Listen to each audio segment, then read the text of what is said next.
சர்தை சபையின் தூதனுக்கு நீ எழுத வேண்டியது என்னவெனில், தேவனுடைய 7 ஆவிகளையும் 7 நட்சத்திரங்களையும் உடையவர் சொல்லுகிறதாவது,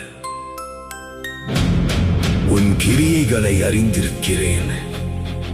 நீ உயிருள்ளவன் என்று பெயர் கொண்டிருந்தும் செத்தவனாயிருக்கிறாய். நீ விழித்துக் கொண்டு சாகிறதற்கேதுவாயிருக்கிறவைகளை ஸ்திரப்படுத்து. உன் கிரியைகள் தேவனுக்கு முன் நிறைவுள்ளவைகளாக நான் காணவில்லை.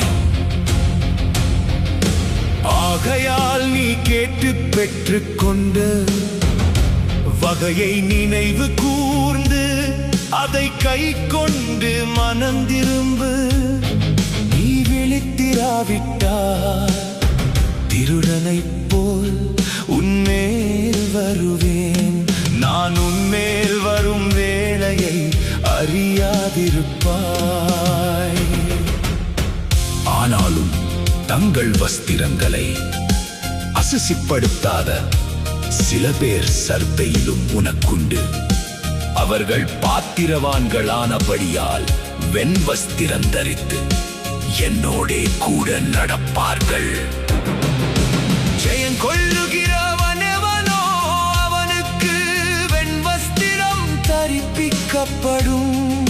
ஜீவ புஸ்தகத்திலிருந்து அவனுடைய நாமத்தை நான் கிறுக்கிப் போடாமல் என் பிதா முன்பாகவும் அவருடைய தூதர் முன்பாகவும் அவன் நாமத்தை அறிக்கையிடுவேன். ஆவியானவர் சபைகளுக்கு சொல்லுகிறதை காதுள்ளவன் கேட்கக் கடவன் என்றெழுது.